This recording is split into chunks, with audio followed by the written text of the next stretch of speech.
Hi, everybody. Thanks for coming out this afternoon. We're here to talk about the severe weather and emergency shelters that we're opening. We're going to start, so the run of show is Chris Voss, first speaker. He's the Director of Emergency Management for the county, followed by Rachel Pearl, who is the Deputy Director for the Department of County Human Services. They operate the shelters. Chris Gardner is our incredible partner from Do Good Multnomah. He's the Director of Communications and Marketing. And then we have City of Portland folks. Chris Carey, who's the Preparedness and response manager for the City of Portland, and Dylan Rivera, who you know well is the PBOT spokesperson. So with that, I'm going to turn it over to Chris Voss, Director of Emergency Management. We'll do questions right after. Great. Thank you for joining us today.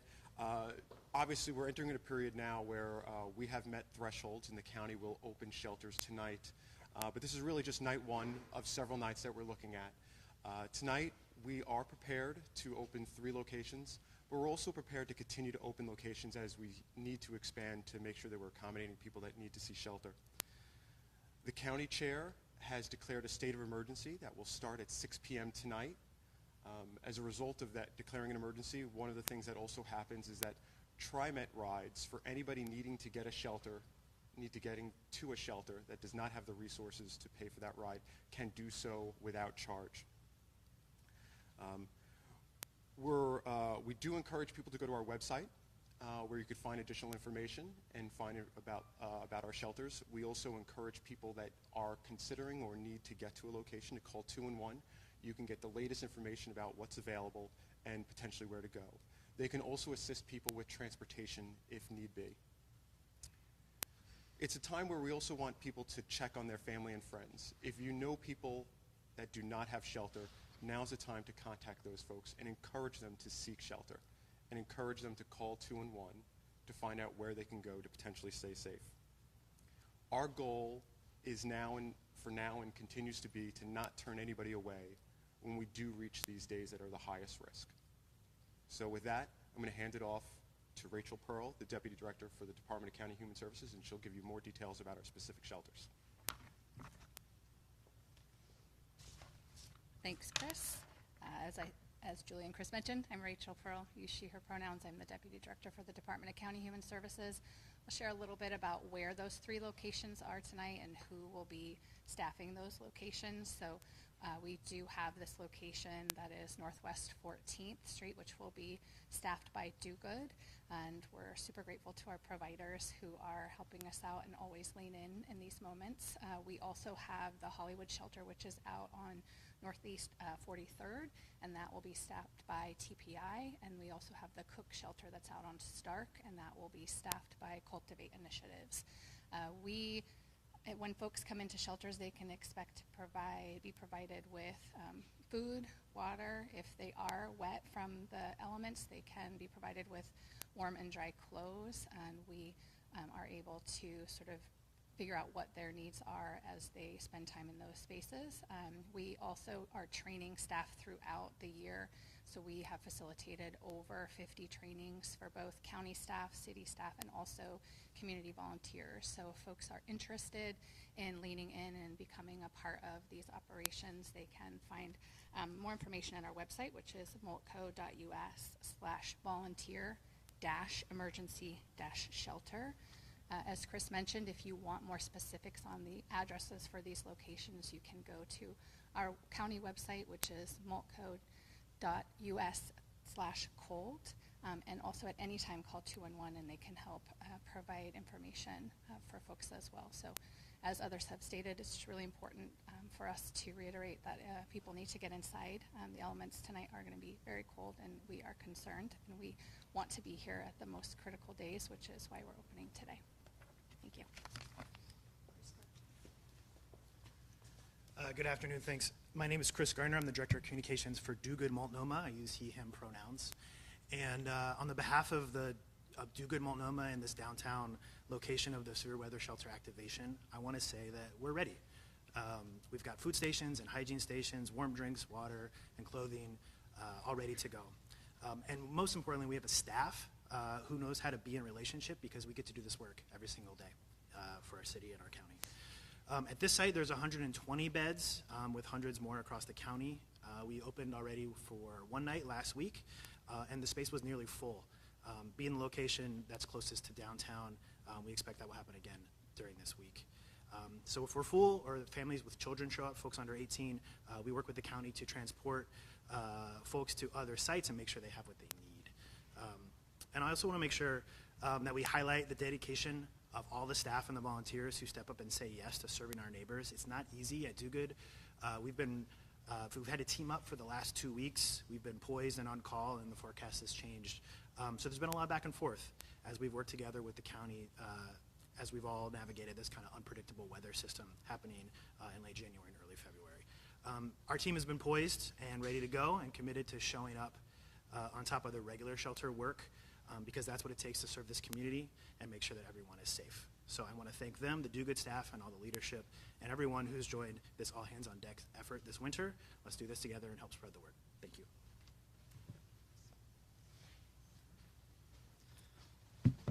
Good afternoon. I'm Chris Carey. I'm the Preparedness and Response Manager for the Portland Bureau of Emergency Management. I'm happy to say that the city and county have been working in close partnership to meet the needs of the community. We've joined the county in proactively declaring an emergency to support these operations. The Portland Bureau of Transportation, Portland Parks Bureau, and other public works bureaus stand ready to meet the needs of the oncoming weather. I'm sure Dylan will get into that in a little bit. The city is concurrently recruiting for the sheltering needs of this activation with the county. First responders, including Portland Fire Rescue, remind everyone to take extra precautions on icy walkways and treat all downed power lines as they are alive. And then finally, please check on your neighbors. Please keep your sidewalks passable, and if you see someone that needs shelter, please call 211. Thank you.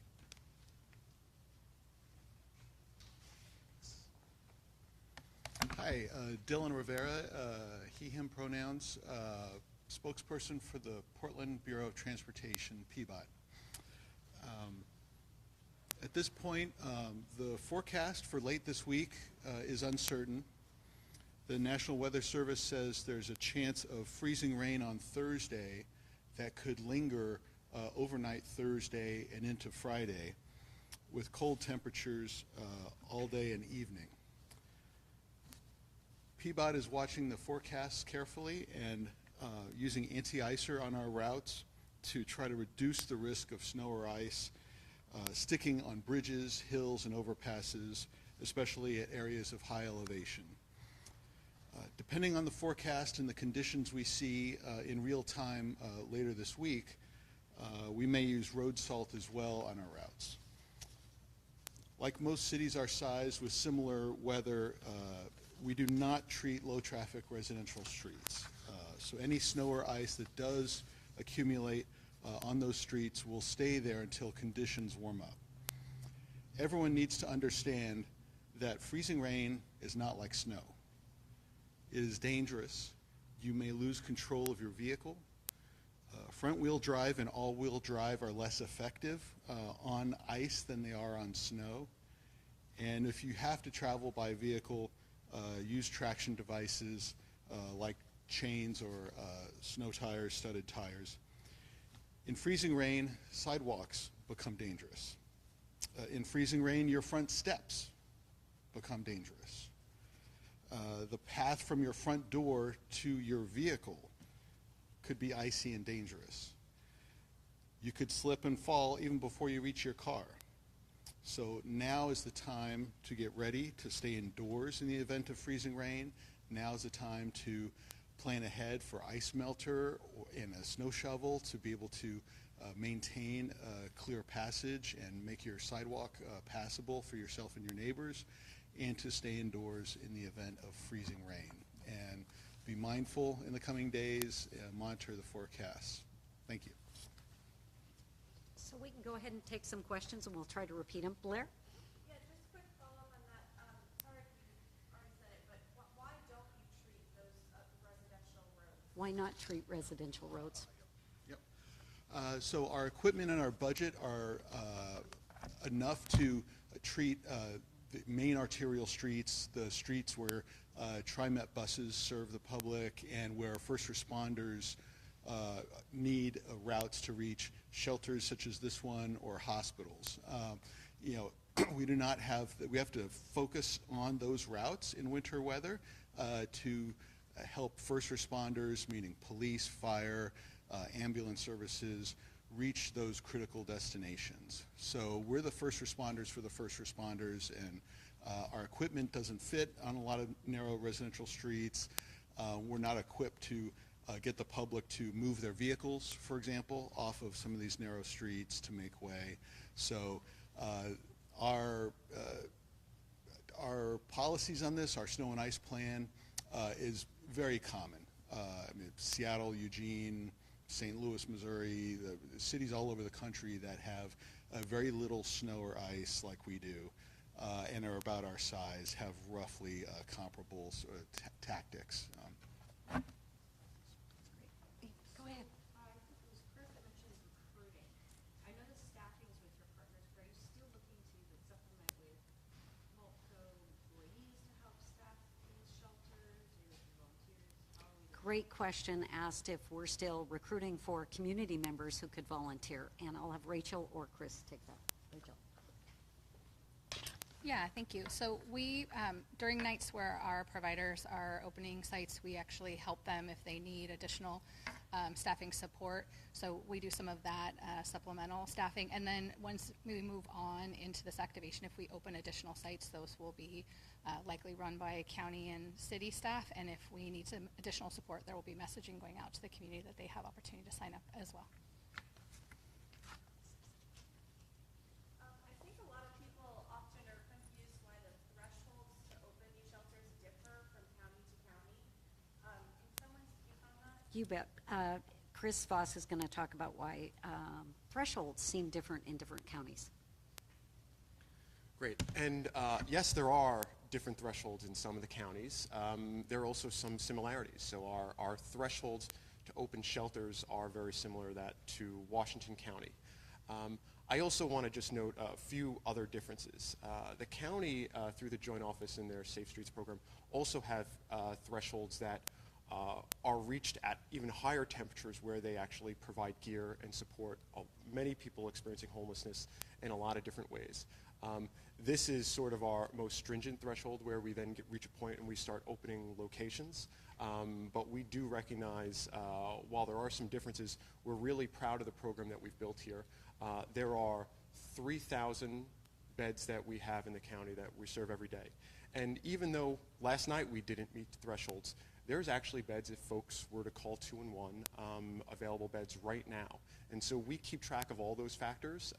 And yes, we do have thresholds, but it's also very much a conversation. So last week we did open one night as well. We didn't quite meet our hard thresholds, but after looking at additional data, we thought it was necessary to protect the community, because we received specific information from the health department that said, hey, there may be more to this event than what we see. So we keep our thresholds flexible, and we like to be there, and we know we could be there during those highest risk days, and that continues to be the most important thing for us. Has there been any talks of just one blanket threshold for all counties, or is it always going to be individualized? You know what? I don't know, as in these are multiple governments that would ultimately make that decision. But we do communicate across the region as well about when people do meet those thresholds and what they're seeing. I think the difference is also that while we have an event like last January, we might open over 1,300 beds to support the community.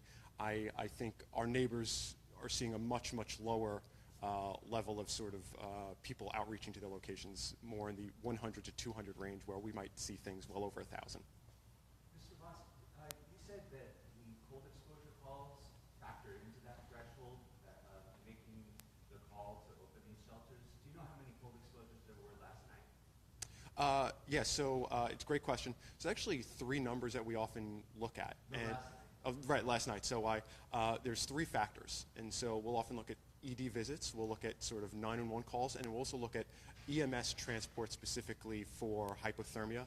And those were within a normal range. Can you tell us the number from last night? They report less than 5, which is, yes, less than 5. Of each of those? It was less of 5 for EMS transports. I do know, I don't remember off the top of my head the exact number for 911 calls or ED visits, but they were also close to the normal range. I know the 911 calls were in the normal range. I don't know the exact number for ED range. It could be up to 5 people suffering on the street so badly that they need transport to the hospital. If that's happening regularly, is that not a crisis of our care system that we're There was a gentleman out here last Wednesday night, right across the street here, who was in great pain. He was dropped off at this shelter by a police officer who thought this shelter was open. It had been open earlier that day till noon, but then it was closed. Have you heard about this? I don't know of the specific story. First time I'm hearing that a police officer actually dropped someone off. Police officer, you can ask PPB about it. I don't think we have a representative from them here. Police officer who was giving this guy a courtesy ride down to this shelter, thinking that this shelter was open. They didn't know it wasn't open. That man ended up in that outlook right across the street, crying for a long time until people called 211 for him. 211 sent a lift. The Lyft driver declines to pick this passenger up. 211 was called a second time. The second Lyft driver declined to pick this passenger up. Then he was so stiff he couldn't stand up. And he was crying in pain, and a BLS ambulance came and took him to Good Sam. We are seeing that every night outside. And we've been seeing that every night for the past, since we started distributing, doing enhanced outreach for the Joint Office of Homeless Services. We've been doing it since January 10th, every night. This week has been particularly hard out there, and when you made a call to close this shelter, people took it real hard. They took it as a betrayal. There were 102 people in here one night, and the next night they couldn't get in. If you would come out with us, we're going to get those people here again tonight, and you can meet those people and listen to what they have to say about this whole system. They are feeling very, misled. The night after this closed, it was as cold and wetter than the night this shelter was open. And people were just camped outside wanting to get in. So if you could tell us more specifically about what you do day to day to determine the threshold to open this shelter. I just don't see anybody coming out to survey what's happening with the individuals who are out here who do not have phones to call 911. You have to depend on others to call 911 for them. They have to grab the attention of others and have those people come up to them, and there's a relationship there that you have to have. You have to have someone believe you that you need 911. There are a lot of people out here who can't even get someone to believe they really need help. We would love to have you come out with us tonight as we get people to this shelter, because we are going to actively be doing that. We invite any county employee to stay up late. We're staying up all day. Once we heard these shelters were open, we decided we're going to stay up and go all night. We're going to do it because we don't know how many shuttles will be out there. Do you know how many shuttles will be transporting? I do know we have a transportation team that will assist 211 as well, but I don't have the exact number. But the primary point is to call 211, and yes, they do often. Call 211 this week? I have not called 211 this week. Okay, we've tried several times, and so sometimes it's the state organizing that transport, doing the Lyft dispatching. Sometimes it's the county. Tonight it'll be the county. Why don't you've got a couple questions here, so I want to sort of respond because I think they're really important. I know there's more than one, but Shuttles? I want to sort of address some of the original questions that you sort of had. And first, I want to start off by saying thank you. As someone that is working with the community to help get people into our locations when they're the most extreme days, I very much appreciate that, and I think we all very much appreciate that. And it's one of the reasons why we're here. So thank you for that work. I do also want to say, with regard to our thresholds, we work really hard over the course of the year to develop these thresholds. We work closely with the health department that is analyzing specific risk data, and about every 2 years you will see us go through an exhaustive process where we say, is this where we need to be? And the last time we went through this process, you saw us change some of those thresholds with regard to precipitation, where they specifically started to see some additional risk. So even the thresholds that we have today, they're not a static thing. They're a flexible thing that continue to grow over the course of time. I recognize that there is risk year-round to people that are experiencing homelessness.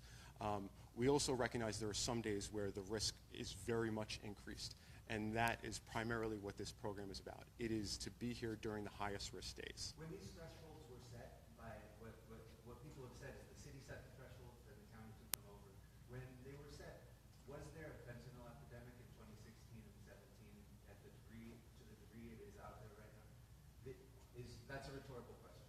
There is a very large problem happening, a crisis on our streets that is at a scale that never existed in the Portland I have lived in for the past 15 years.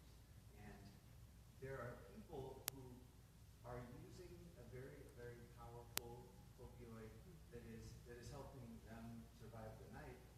They get a little numb sometimes. They feel better in the cold that way. If we can get them in here, then they're not. It's less likely that they're going to succumb to that cold as they numb themselves. It's a different situation now out there than it was when these thresholds were set. If you come out and visit with people, meet people who are out there all night, you'll find at 2 a.m., you'll find some people who want to come in here who didn't know it's open. And you know what I want to do is, you and I, right after this, you and I are going to have a conversation. I'm happy to do that. Because I have some of the specifics and I have some of the questions, but I'm also very interested in sort of your offer. Because as someone that has worked these shelters, as someone that's been here overnight on many, many occasions, I do receive information. I think that on-the-ground truth very much does impact us. At the same time, I very much appreciate the fact that there are other people that may have some additional information. So why don't you touch base afterwards? We really do want to hear from you. Chris is going to meet with you, but I've got other reporters. Yes, if I can. Go ahead. You'll stay up late, right? I work every one of these late. Go ahead. Hi, so, not from the inside though, from outside. I understand. I totally- That you have the inside perspective of how it works in here, but we would really love for you to join us outside. Actually talking to people on the ground. I absolutely would love to do that. Thank you. Yep.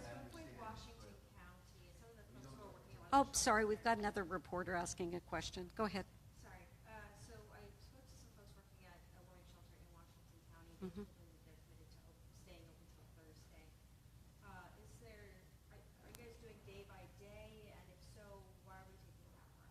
Yep, that's a great question. Are we going day by day or just announcing a through-on opening? Go ahead, Chris. Great. Yes, we make these decisions day by day. And the reason why we want to do that is because this way we have the most accurate forecast over which we can make decisions. And with that, I think it's also important, there are resources that we want to consider. We want to make sure that we use those resources during the highest risk days. And the forecast has shifted. Last week, if folks remember, every day it was supposed to snow, and we didn't quite get that snow. And you guys probably remember that time not too long ago where we were expected to get 0.3 inches of snow, and then we suddenly got 11 inches of snow.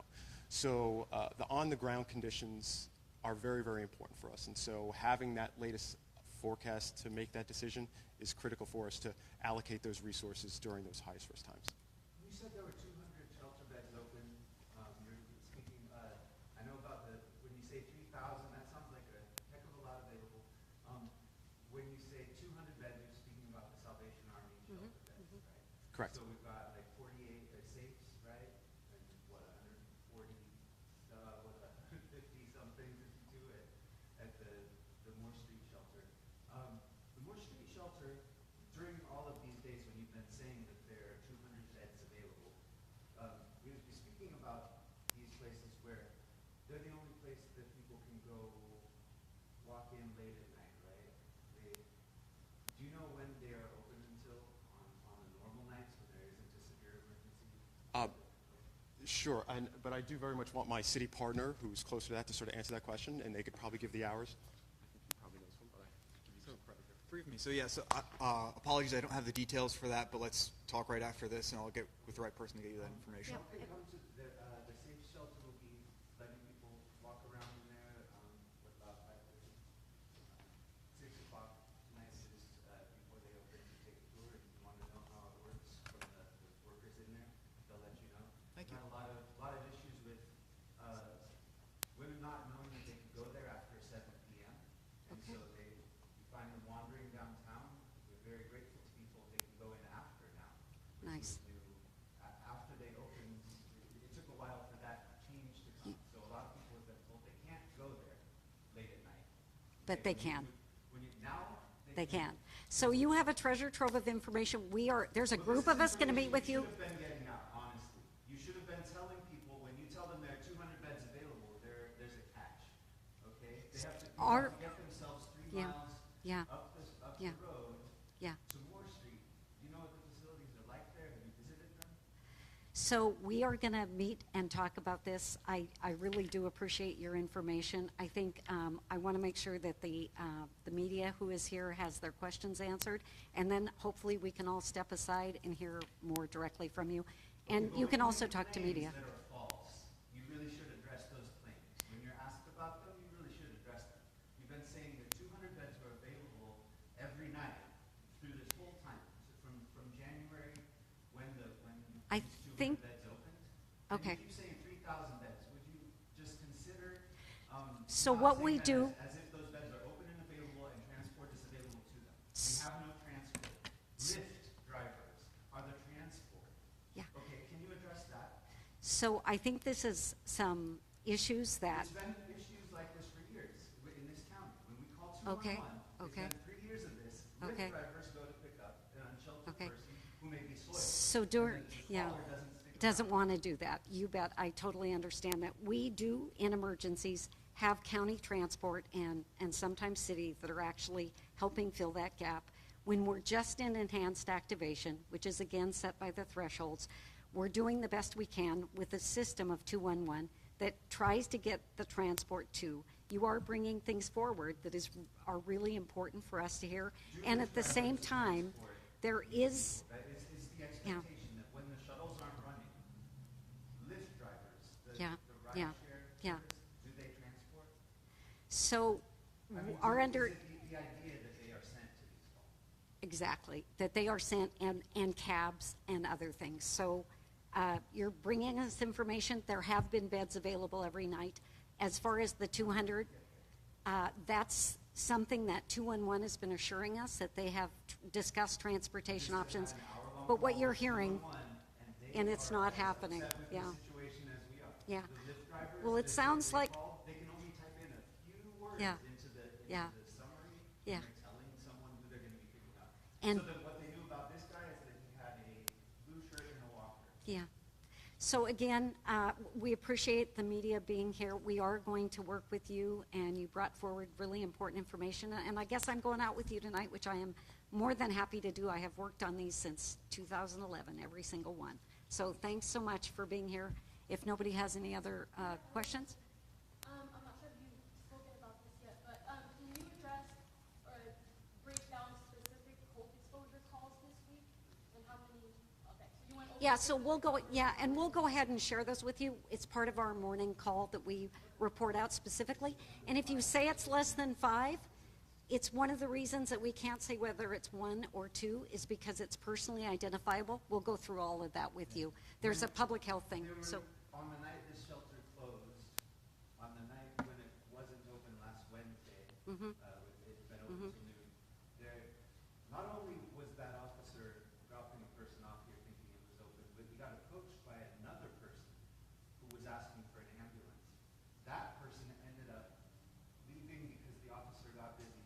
with somebody He was else. flagged down by someone whose Yeah, car was stolen. yeah, yeah. But that person ended up going down to the bar 2 blocks down, Hughes, and he had them call for him, and that was a cold exposure call. That Okay. was the night. That's 2 cold exposure. In this exposure neighborhood. calls within 1 hour, right here on this block, Yeah. when this shelter was closed. Yeah, These people were coming here Great- for this shelter. great Understand that information. This need yep, is every night. yep, And it's not just when it snows or And we understand that, and that is why the county works as hard as it does on sheltering as many people as we can. So we get you, we're with you in this, and we're trying to manage what has been exactly what you said, which is one of the longest stretches of really cold weather, and trying to do it in a way that we're there for the nights with the highest risk. We believe tonight is that risk. So it was too expensive to keep these kinds of places running, even with the volunteers, even though you leased this space and 2 other spaces, the county leased Yeah, this space. we are happy to get into it, but I'm going to end the press conference right now. This is leased by the county Thank you. all of these nights. It Thank has you. been